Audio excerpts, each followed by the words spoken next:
Good evening. My name is James Kirkendall. I'm a student in the Computer Crime Scene Investigations class instructed by Jeffrey Owen.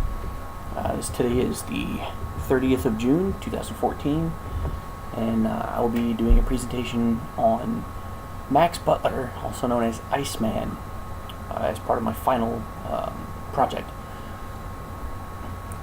Max Butler, as you can see from the pictures here, he was a hacker. He was a very good hacker. He started his career, in essence, working with the FBI as a consultant. They had hired him and pulled him in on numerous projects to assist in finding and patching holes in some of the government systems. Turns out he was actually very good at that. Excuse me. He, at the time, he was what many would call a white hat hacker, which basically means he was using his powers only for good. You know, he wasn't maliciously hacking into people's bank accounts or credit card information, things like that, even though he probably could do that very easily. Iceman, or Max, he was working with the FBI for a good while, a couple years in fact, and he was doing a great job for him, and they were very pleased with his performance. The thing was, when he was going into these systems and patching the holes that they wanted him to patch, he was also leaving a back door. He was building that in as he went through the system, and because he was so very good, and he was, they gave him no real reason to suspect anything, he basically was left alone, and they didn't check back over his work, and they trusted him. Fast forward a couple of years, and he helped them close a hacker situation. There was a group of hackers. They had broken into a phone system to where they were being able to make free calls, free collect calls and things. There was another thing where he had gone to what's called the DEF CON convention, and basically it's a group of it's kind of like Comic-Con for the comic book and cosplay folks, but this was more of a hacker convention. It turns out that the FBI wanted Iceman to basically hack a friend of his, and he decided not to do it. He told them no. He didn't want to hack into a friend of his who was also a hacker. And he told them no, and strangely enough, coincidentally I guess you could say, all of a sudden the FBI had no use for him, and they were wanting to press charges against him for computer intrusion and hacking into government systems. Well, turns out that he was actually doing that. It was just coincidental that everything kind of flopped into place at the time that it did. He actually hacked into McCord Air Force Base, into some of their systems, and lo and behold, the Air Force investigator caught a blip on the radar, so to speak. They saw him popping up in the system, and they reported it to the FBI. Well, that was one of the issues that brought the attention to what he was doing and how he was doing it. Max served probably a little over a year of an 18-month term for those offenses. He pled guilty to one charge of computer intrusion. So he served about a year there, and after he got out on parole, of course, he had to find a job to meet the requirements of his parole to stay gainfully employed. He was having a really hard time with it. Nobody wants to hire a convicted felon, and because he was very specified in his job field, it was very hard to find work, especially because he'd probably been blackballed and branded at that point anyway. Well, he did eventually get a job in Silicon Valley as a consultant, but he wasn't really doing a whole lot, and he met a guy with the last name of Aragon, and they started working together as hackers. Eventually, Iceman, Max, he created the website Carter's Market. Well, Carters in the hacking world, or in the computer world, basically are people that steal credit card information from either individuals or from organizations. American Express, Citibank, MasterCard, things like that. And they use those credit card numbers to either either A, use them themselves, or B, sell the information to other people. They can do this on places like Silk Road, which was another online criminal industry that got shut down, or other blogs and forums and things like that that are used for the trade. Now, the interesting thing about Carter's Market that Iceman created was he actually hacked into some of these other Carter forums and blogs and websites and rerouted the traffic through his website, Carter's Market, in essence forcing all of these other hackers to go through him to do their business. Now this created billions of transactions. The guy Aragon that he was working with, he had a crew of folks that would take that information from Max and then put it to use by, again, like I said, either buying things themselves or selling that information to other people. Aragon, when he was questioned, he was detained as well. When he was questioned about it, he indicated that tens of thousands of pieces of credit card information came from Iceman through the Carter's Market website. Now that's a lot of credit card information. Again, like I said, it's either coming from individuals or coming from organizations. He actually hacked into Pentagon Federal Credit Union. He hacked into Citibank. He hacked into American Express. Some of these are big names in the credit card and credit industry. There's a lot of damage being done when this is happening. A, it's costing the credit card company a lot of money, and B, it's costing the individual a lot of money and a lot of grief in their credit report. So it's very painful when this actually happens.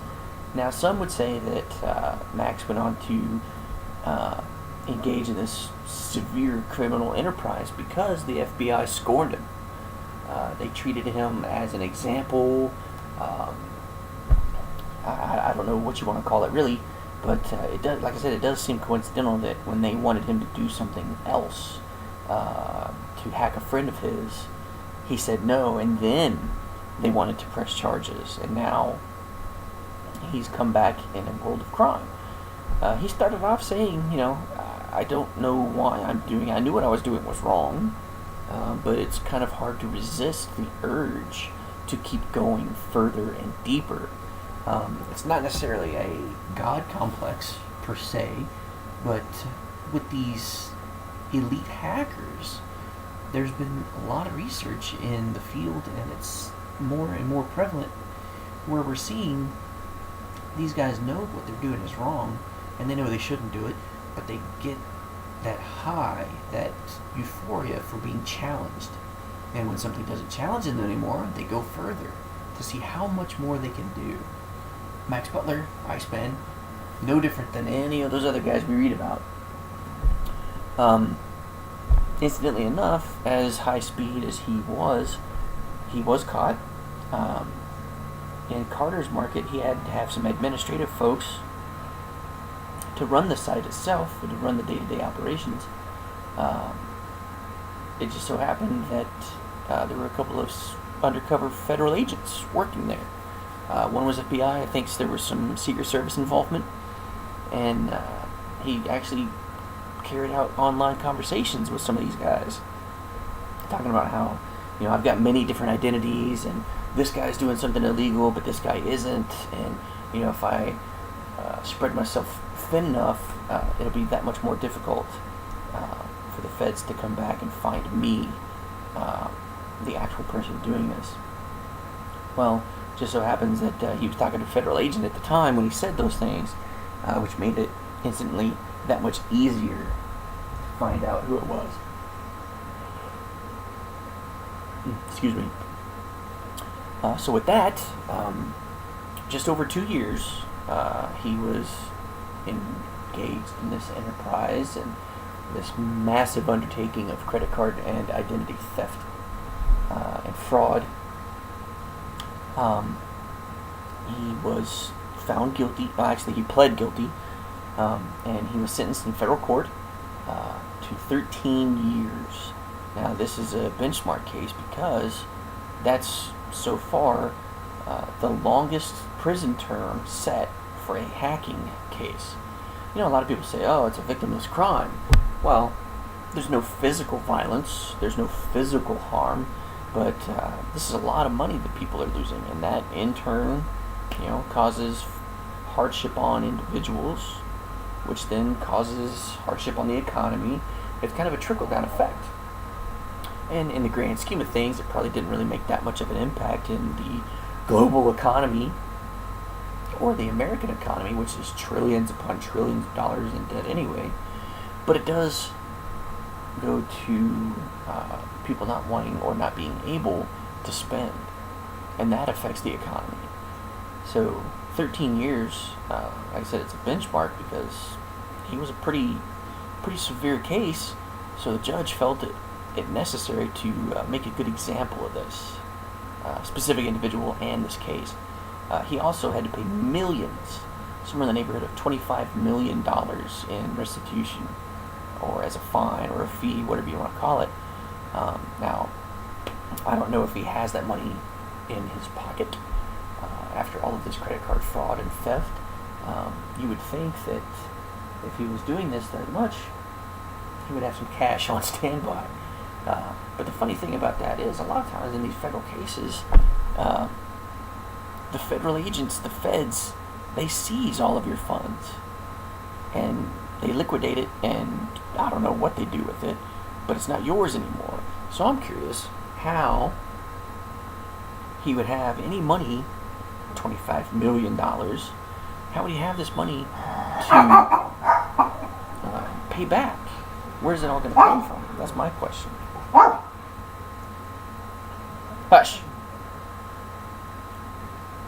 So with that being said, Max Butler, Iceman, Max Vision by some how some people know him. He was a great young hacker. He was doing the right thing, helping the government, but he got a little greedy with his talent, I guess you could say, and he felt the need to push a little further, just to see how much he could get by with, or how much he could do, what he could get away with. I don't know, but he got caught, and that put a more sour taste in his mouth, I guess. And when he got out of jail the first time, he pretty much almost immediately went right back to the business, except this time he stepped his game up a bit and engaged in a massive criminal enterprise involving numerous people. Carter's Market has been shut down by now, but at the time of its height, people from all over the world were trafficking information through this website. So it's not just a local thing, it's not just an American national thing, it's a worldwide criminal enterprise, and it's costing people money left and right. So it's a good thing that this guy got caught, it's a good thing that he got sentenced to prison, and it's good that his case is one of those that's out in front of the world, because now with that we can kind of see what to look for a little better. I know it kind of stinks that it seems the criminals are always one step ahead, but sometimes that's not too bad, because if they're just one step ahead of us, that means all we got to do is make them stumble just a little bit and we'll be able to catch up. So with that being said, my presentation on Max Butler, Iceman, James Kirkendall, Computer Crime Scene Investigation, Grantham University. Thank you.